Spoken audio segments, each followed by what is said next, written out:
Hello everyone, good day. Welcome back to this week's class for the course PAD350, the Principles of Sustainable Development, for topic 4, the Administration of Sustainable Development. Okay, without wasting too much time of yours, let us start our class today. Alright class, let us start our class today. First thing first, as usual, I will let you know all the points related to today's syllabus content. So we are going to learn about key actors, institutions, and their roles in sustainable development administration. Okay, the first one is 4.1. We are going to look at international bodies and organizations, what are their roles in sustainable development, yeah? And then 4.2, government and public sector. 4.3, private sector. 4.4, NGOs or the non-governmental organizations. 4.5, interest and pressure groups. And last but not least, 4.6, the civil society. So what are you going to learn from this topic? At the end of this topic, students should be able to understand key factors, institutions, and their roles in sustainable development administration. Okay, let's take a look at the first point here, which is the definition of actors of sustainable development. Actor can be defined as individual or collective people as participants in purposive actions in an attempt to prevent or generate change. Actors of sustainable development is the people and institutions that can promote sustainable development.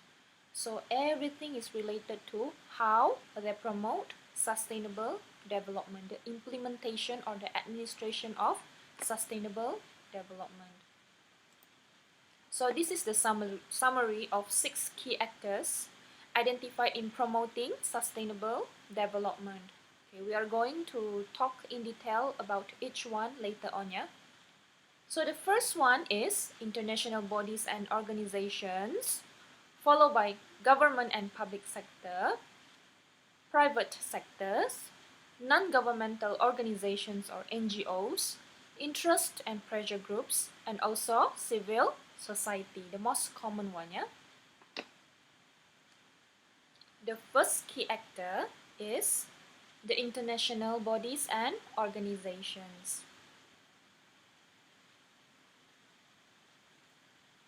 Okay, for international bodies and organizations, among the most important actors that have to be reminded of are United Nations or UN, European Union or EU, and ASEAN.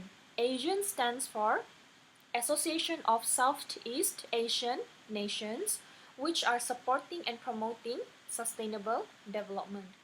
Important documents and steps regarding sustainable development at an international level are the UN Framework Convention on Climate Change, which states that the parties should promote sustainable development, our Common Future Project, programs and strategies like Europe 2020 and Agenda 21. So these are the summary of United Nations role. The first one is knowledge and data gathering. Secondly, supporting intergovernmental decision making. Number 3, coordinating finance. Number 4, implementing programs on the ground. And number 5, catalytic role on sustainable development. So we move on to talk on each one point, yeah? Okay, knowledge and data gathering. As United Nations is given mandate to address the global issues, therefore, it is the key role of this body to gather the knowledge and data pertaining this issue. It could provide data set for policymaker as to encourage the policy is made based on sound science and evidence based. The data also can be used for deliberative platforms for strategic conversations.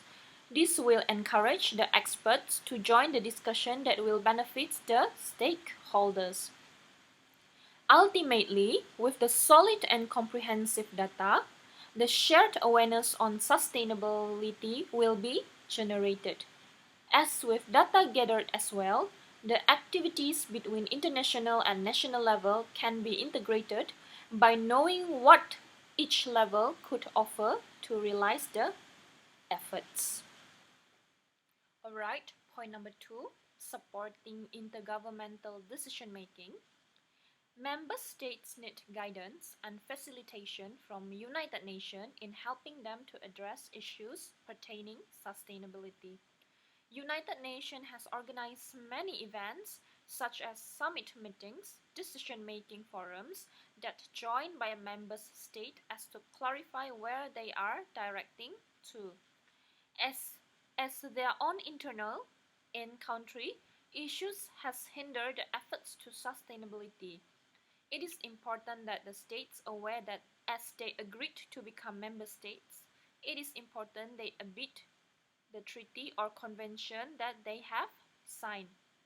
For example, in Malaysia, in terms of biodiversity, as Malaysia is the participant of Convention of Biodiversity (CBD), but we face the problem of federation as sea fall under the jurisdiction of federal, while forest, land and river is under state jurisdiction.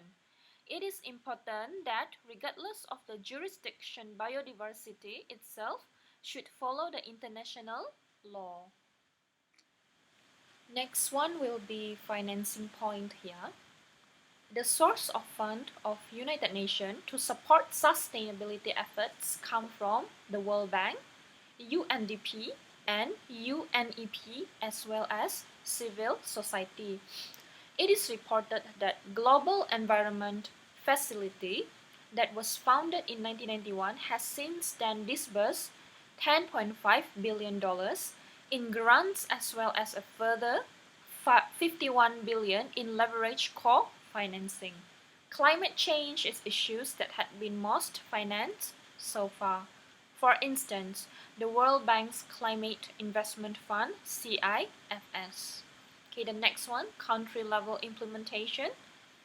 It is the role of the United Nations system to make sustainable development a reality at country level. Sustainability fundamentally must need to be understood as a mainstreaming issue, not as a separate, standalone area of activity, and still less as a synonym for environment. In broad terms, the sustainability agenda has two main dimensions at country level. The first one is there is the need to move towards economies and policies that are sustainable for the long term. And secondly, there is the corresponding need to build resilience to the consequences of current unsustainability, whether it is local, national, or international. How about catalytic role on sustainable development? This is obvious, yeah?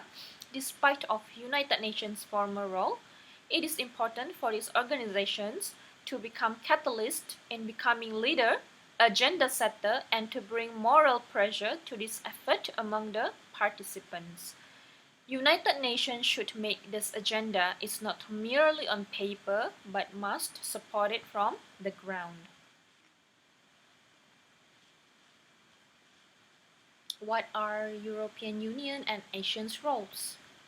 The first one, commit to sustainable development goals, formulate related policy, close monitoring through the voluntary review process, pursue sustainable development goals with the help of IMF, implementation of the United Nations 2030 Agenda for Sustainable Development and the Sustainable Development Goals, European Union and Asian Development Cooperation Partnership, European Union financially support Asian, cooperation to facilitate the transition to a sustainable economy, and organize policy dialogue. That all these points are among European Union and Asians' roles in sustainable development. Next one, we take a look at government and public sectors.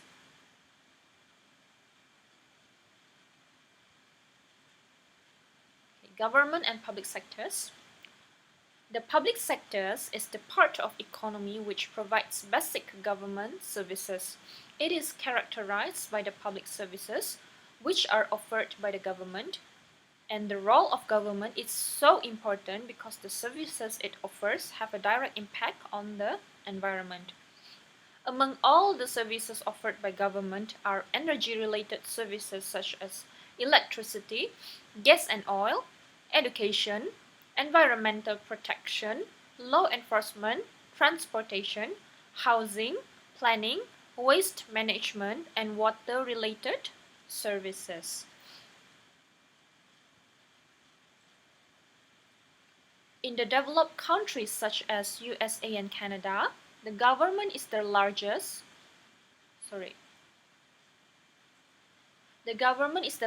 employer, the largest landowner, the largest energy consumer, and it has the largest impact on the environment. While in the developing countries, the role of government is even bigger as the government controls all or the majority of business and services, such as Romania, Poland, USSR, and North Korea.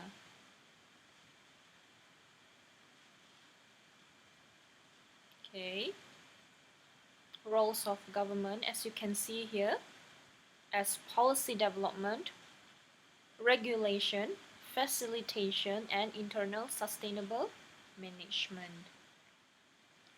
Roles of government for the first point, which is the policy development.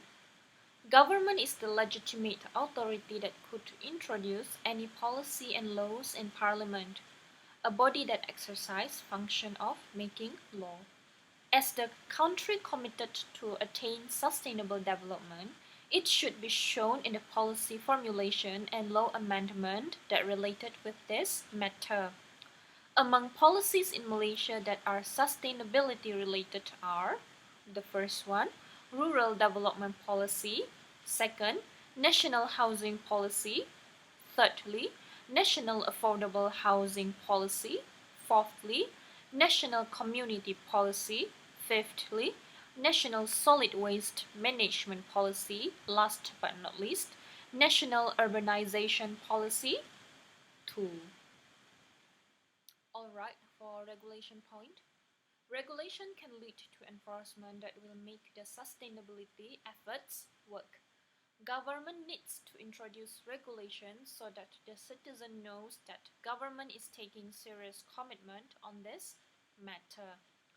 Okay, so the regulations are more detailed as to reflect the sustainability policy supported by the government.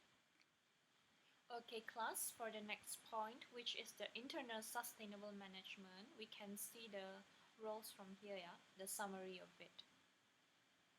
Okay, summary is the first one, establishing and enforcing law, managing natural resources and other state-owned properties, providing vision and strategy to incorporate sustainability in public policy, allocating funds for conservation and development, redistributing resources between groups in society, improving the environmental performance of public acquisition, taking waste and pollution, act as a green fiscal authority, and advancing innovation.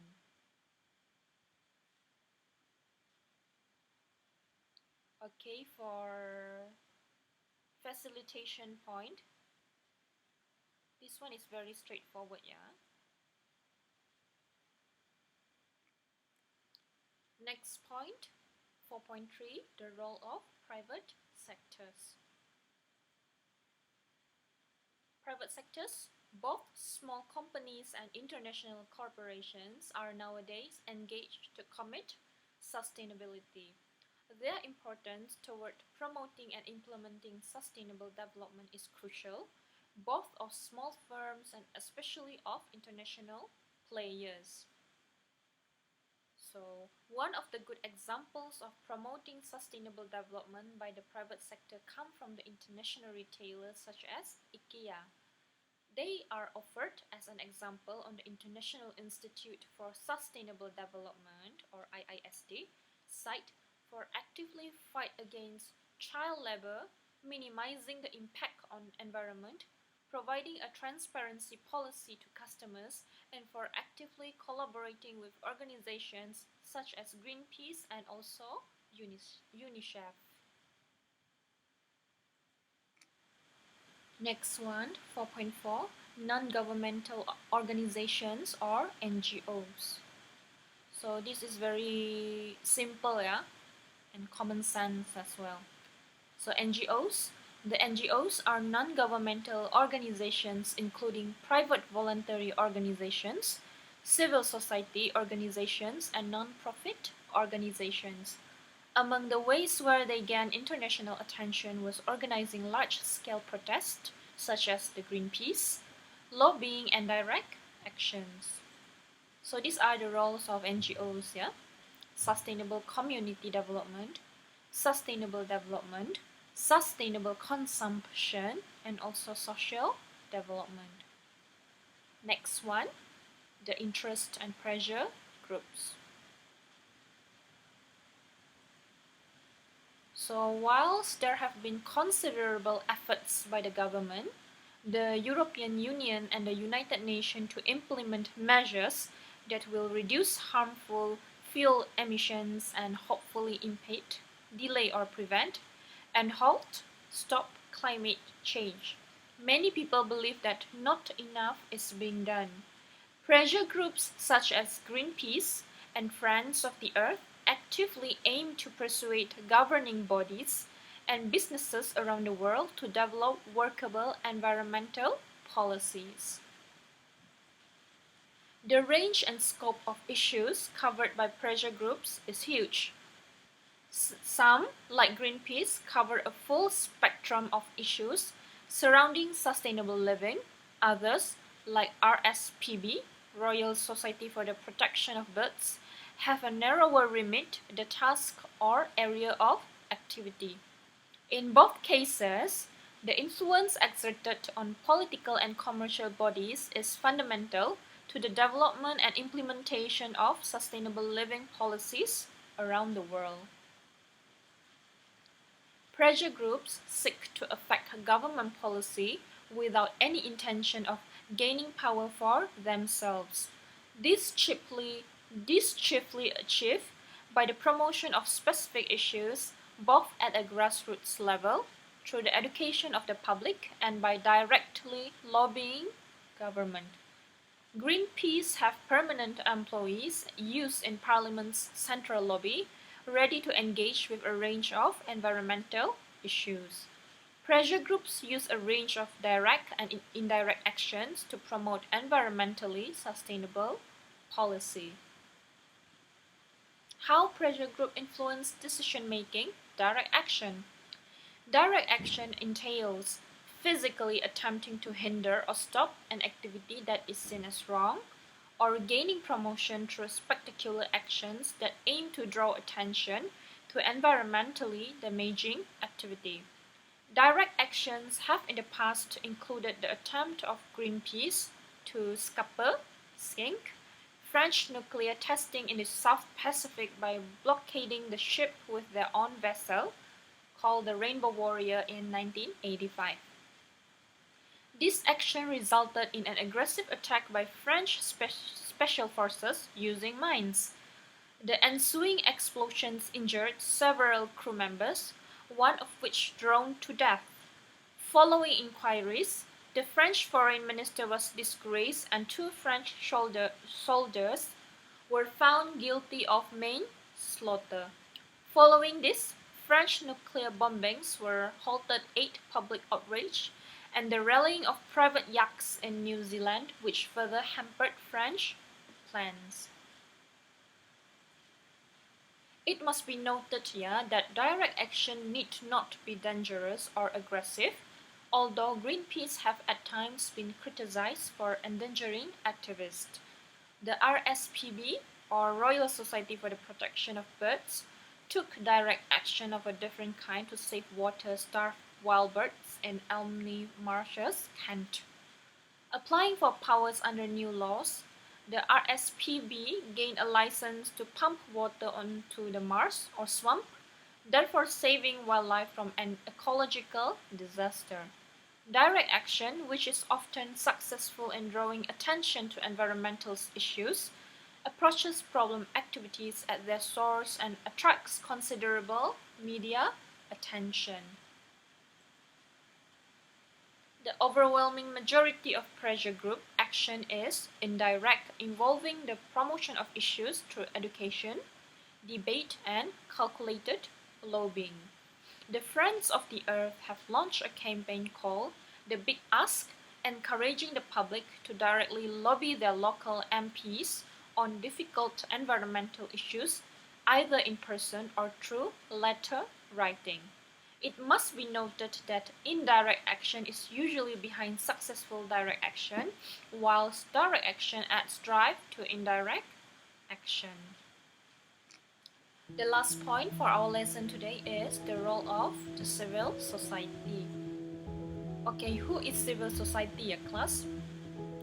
According to the World Bank, civil society refers to a wide array of organizations, community groups, non-governmental organizations or NGOs, labor unions, indigenous groups, charitable organizations, faith-based organizations, professional associations, and foundations.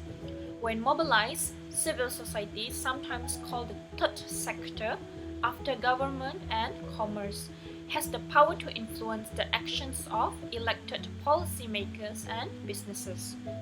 Examples of well-known civil society organizations include Amnesty International, the International Trade Union Confederation, the Worldwide Fund for Nature or WWF, Greenpeace and the Danish Refugee Council, or known as DRC.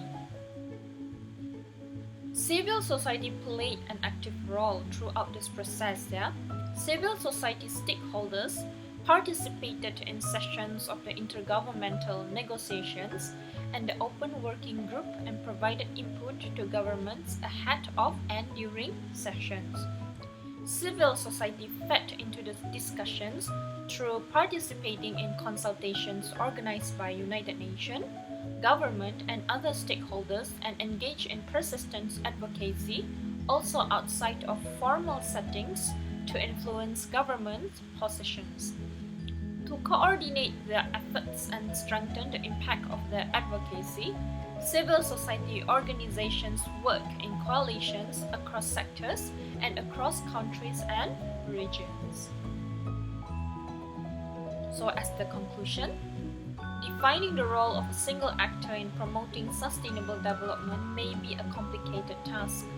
The simplest conclusion is, when talking about sustainable development, a word should be used as cooperation. As we can see, the cooperation between all the key factors are needed in order to realize the commitment towards sustainable development. So we have come to an end of topic 4. In the meantime, stay safe and please take care.